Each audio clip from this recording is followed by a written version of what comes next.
Today we're gonna talk about a really awesome and actually I think one of my favorite topics to get into, which is the vestibular system and balance. I honestly think that the vestibular system was probably one of the most, just like eye-opening things for me when I got into neurology. Because I remember back in Germany, I worked with a client and she basically, and that was kind of like before my whole neuro time. Like that was before I really got into like the weeds and like the deepness of neurology. Like that was really in the beginning when I still was very much so focused on, like biomechanics and nutrition and like all of these things, which I'm still, I'm still big on these topics too. But back then I didn't really have a clue about neurology. And I remember she was actually a client that I worked with, and like she had a car accident, and she told me that like after the car accident she basically just had all these symptoms like vertigo, like she basically sat on a couch and like everything was kind of like moving. And that's what kind of like really got me started in the whole, like vestibular field, because I was like, okay, I want to help that person, but I can't because I don't have a clue what I'm going to do with her. And that's when I, again, really just decided to learn everything that I could find about the vestibular system and like, how to train it, how to improve it and all of these things. And, I did that with that client. And back then it was just so eye-opening to me, and I was like, why is nobody talking about this? Like, why is nobody talking about vestibular function? Why is nobody talking about the vestibular system? Yes, we talk a lot about it, like when it comes to concussions and car accidents and all of these things, which is an important topic and like an important area to get into, because like oftentimes you will see a lot of vestibular and like balance issues and vertigo in these, types of people. But at the same time, I was like, okay, balance is something that, like every athlete needs. And I work a lot with athletes. So I was like, why are we not like incorporating some of these techniques and like some of these methods actually in a more like performance-based setting? Because it's used a lot in like rehab.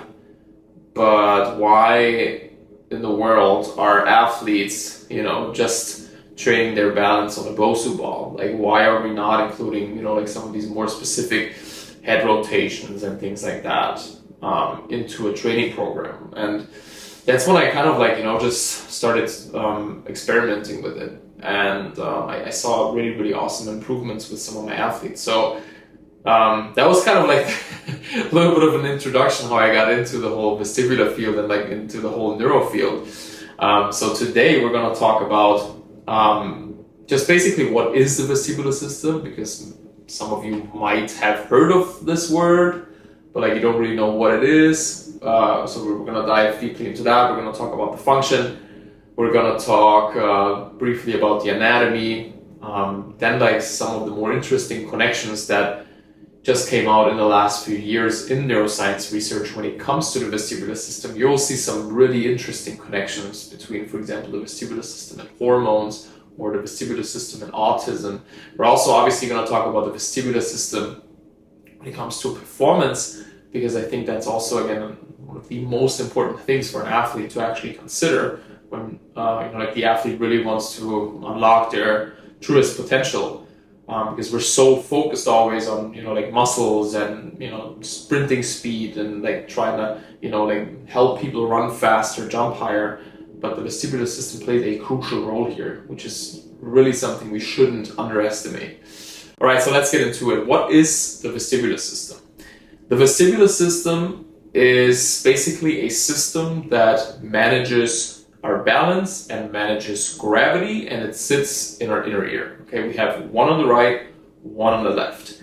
And this vestibular system is in constant communication with our brain, telling our brain where we are in space. So it's also deeply connected to proprioception, which is also something that I always talk about in my seminars, that vestibular function, proprioception kind of like always go hand in hand somehow.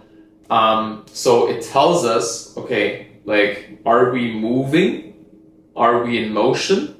And, like, where am I in space? So that's basically the function of the vestibular system. And again, we have this little tiny organ in our inner ear, and basically we have these different canals in the vestibular system called semicircular canals that measure head rotations, both in like a rotational manner and also linear, so like going forward and backwards. We also have the odolymph organs, which deal more with things like linear movements, vertical movements, which is all really important, again, when we move through the world, when we're walking, when we're sprinting, when we're jumping. So our vestibular system kind of like always tells our brain where we are and like what's happening in relationship to gravity. Okay, so that's kind of like the function of the vestibular system.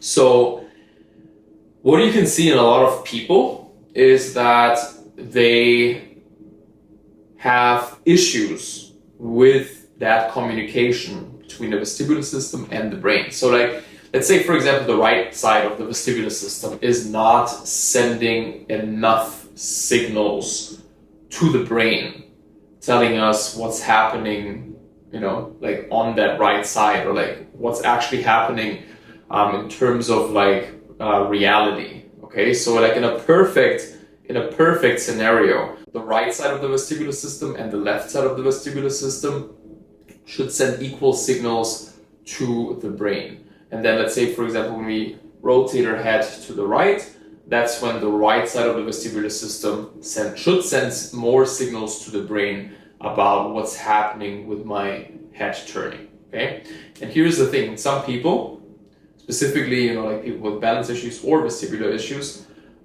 you will see that they will turn like they will just be perfectly neutral, and one side is firing more than the other, which can create a lot of anxiety, a lot of stress to the system.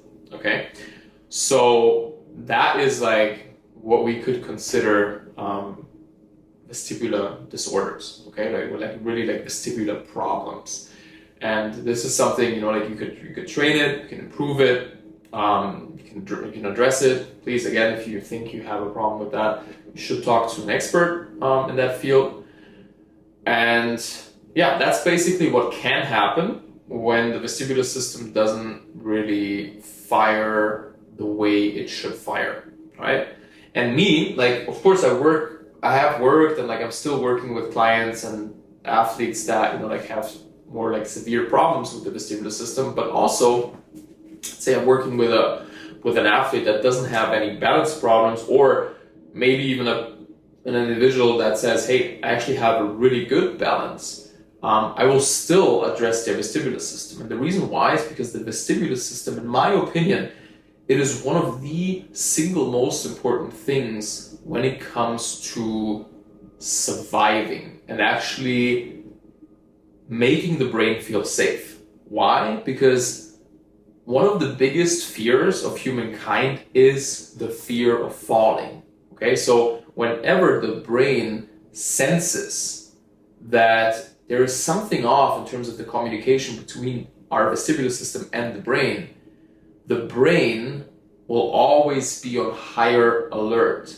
And when the brain is on higher alert, which means the amygdala and all these different threat and fear centers in the brain, when they light up, that will affect our whole body in terms of stress, in terms of muscle tension, in terms of pain, in terms of sleep.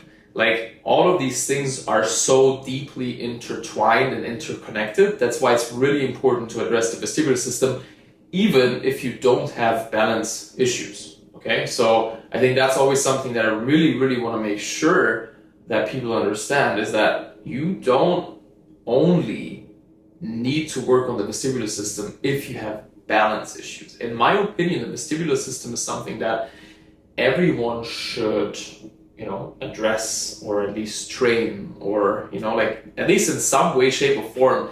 There needs to be a certain level of awareness around the vestibular system. Okay, so, and that's again true for overall health, but specifically true for certain conditions. So there actually was a really interesting study done. I think it was in 2023, and it was actually, or in 2022, one of both.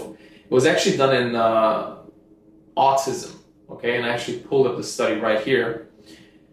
And what they basically found with autism was they found a very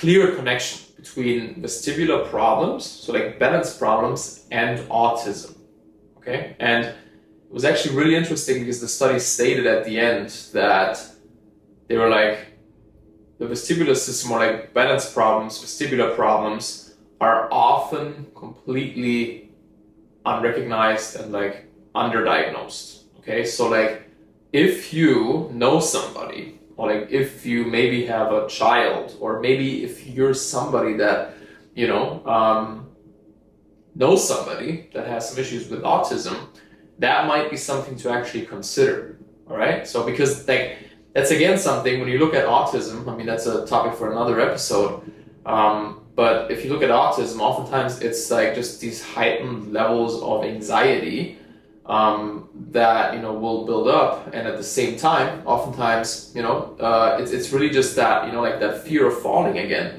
that will leave people oftentimes paralyzed in terms of like what they can actually do. Also, like their, like, you know, level of activity will decrease oftentimes, which then also can transfer negatively over to the vestibular function, because like obviously when we don't move, we don't, like, if you don't use it, you lose it, right?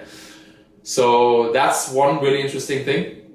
There's also a really interesting study about hormones and vestibular function, which was also super fascinating. So we have all these different, you know, like receptors in our vestibular system for different hormones: vasopressin, estrogen, testosterone, adrenaline, and the researchers are not yet sure like how it exactly intertwines, but there is definitely a very strong correlation between people with balance problems and hormonal dysregulations. Okay, so if you're working with clients that have these issues, oftentimes females, then you might want to also really focus on the vestibular system. Okay, so yeah, so there is definitely a lot of interesting topics to talk about when we're talking about the vestibular system. When we look at vestibular function and sports performance, I think that's also something that is so important to consider, because if you think about it, let's say you want to sprint fast, like you're working with a sprinter, you want to help that sprinter run even faster, and you're doing all the, you know, like sprinting drills, and you're doing all the strength training and like all the stuff that you think is really good for that athlete. But let's say that athlete had a concussion, or could also be just like a hit to the head, and one vestibular system took a hit, and that one vestibular system never really got, you know, quote unquote rehabilitated, or never really, I don't know, like got addressed. That can lead that athlete with some underlying problems, which will then actually decrease his performance. And the reason why is because the vestibular system, specifically the utricle, which is a specific part of the vestibular system, will measure our linear movements. Okay, so specifically when you're sprinting in a straight line. So that specific part of the vestibular system senses how fast you're moving. So again, now when you think about the goals of the brain is not, okay, I want to help you break your new record. The brain's goal is, I want to keep you safe. So what the brain is going to do is the brain will put on the brakes when it doesn't feel safe.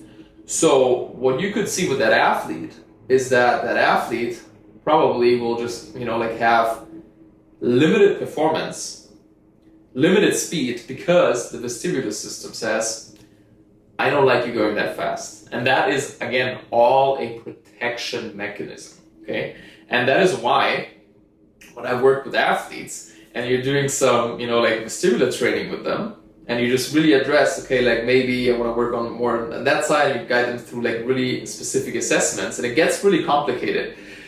But when you're able to do that, it's incredible, like the amount of results you can gain with athletes. And it's really, really cool to see, because like I've worked with, you know, like Olympic athletes, I've worked with like the highest level athletes, and like even with them, it's like something that usually nobody has ever addressed with them. Okay, of course they maybe had like, you know, like a sprinting coach or like a technique coach, strength and conditioning coach.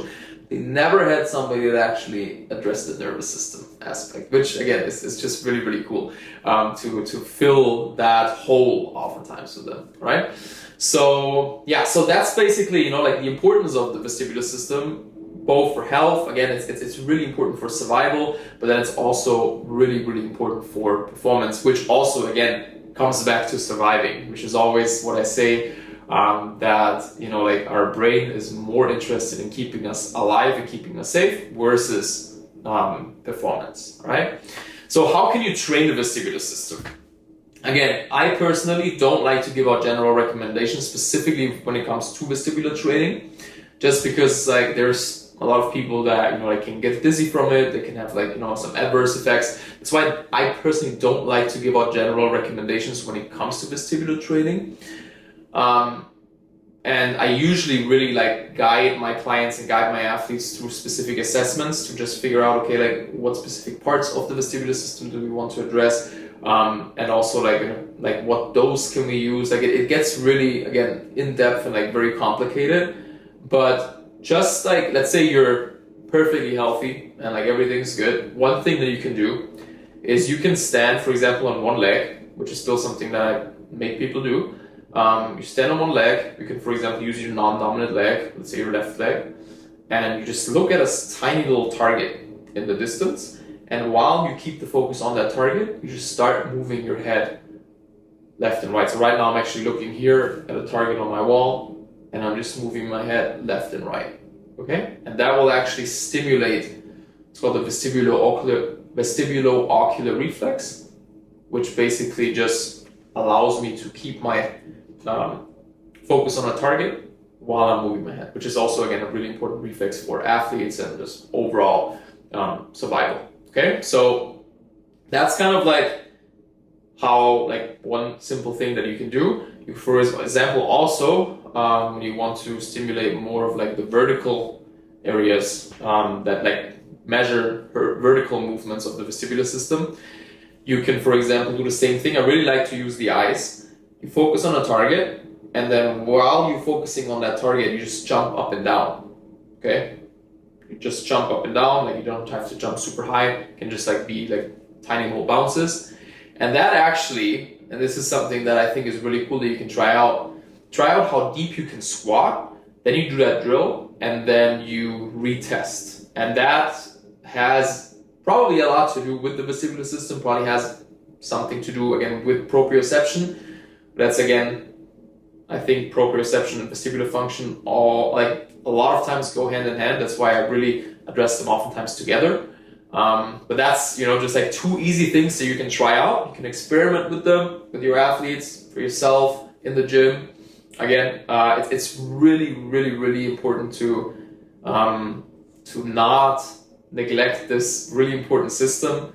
And yeah, if you want to learn more about the vestibular system, and this was just basically like the tip of the iceberg, if you really want to know how to assess the vestibular system, how to pick specific drills, you definitely want to join our next 2-day online event where we're going to talk about all things neurotraining, not just the vestibular system. We're also going to talk about the visual system, the proprioceptive system, also like breathing and movement, and like, you know, how the brain controls mobility, how you can basically improve someone's mobility, how you can improve someone's strength, muscle tension, whatever it is that you want to improve with your clients. We're going to address all of it in that 2-day course. 2 full days, going to be 10 hours of learning. So you definitely want to join that if you're into neurology and if you want to learn more about neurotraining. All right. So yeah, I really hope this was helpful. Again, don't neglect that vestibular system. I think really it's one of the most underrated aspects when it comes to health and performance. It's not just for people that, you know, like have been concussed. In my opinion, if you think about it, how many times you've hit your head in your life, every single one of these hits could have eventually affected your brain in some way, shape, or form. So like, I think it's really, really important to, again, just be aware and just, you know, like train the vestibular system. And forgot to mention that. Let's talk quickly about the Bosu ball, okay? Because like a lot of people always think, okay, like that's the ultimate way to train balance. And you know, I've made some fun about the Bosu ball. Please don't take it that serious. Some people took it super serious. I made a post one day about, you know, like why you should only use the Bosu ball for like picnic and like as a picnic table when you flip it around. But so here's the thing: if you look at the data, if you look at the research, there's definitely data that the Bosu ball can work. All right, so I'm not debating that. The Bosu ball can be a tool, can be used. It's good for proprioception. It can help for vestibular function. But the problem is that I see with the Bosu ball. First of all, it has, in my opinion, not that big of a transfer over to real life, to a real life scenario. Why? Because you're very rarely on an unstable surface. And if you really understand biomechanics and neurology, you know that we need to teach our brain a certain connection, a certain relationship to gravity. So when I'm training somebody on an unstable surface, that part is kind of like missing, right? I'm not saying it's always necessary, okay? Like if you're working with an older client and that's all you can do with him, that's perfectly fine. There's data, again, it can help ankle proprioception and things like that. It's all good. But again, when you're looking at, you know, like all of these different connections between joints, between the ankle, the tibia, the knee, the pelvis, that's, in my opinion, when training on a stable surface while including head rotations, in my opinion, is the ultimate way of training balance. And that's, again, not to say that the Bosu ball never works. I just personally don't use it. I've honestly never really used it for my clients, just because, like I said, I'm more focused on really addressing it more at like a deeper understanding or like a deeper level. And you know, that's kind of like my thought pattern behind it. Again, if you want to use it, you can use it. But I personally am not the biggest fan of the Bosu ball, just because of that. But you know, everyone has their own style of training. If you want to use it, that's perfectly fine. Like, it's totally up to you. You can even do the Bosu ball with some head rotations. Again, if you want to do that, that's cool. I personally just don't use it that much. Okay, so that's our episode. I hope this was helpful. And yeah, if you have any questions, let me know. Please give us a review here on for the podcast. And yeah, I will see you all in the next episode.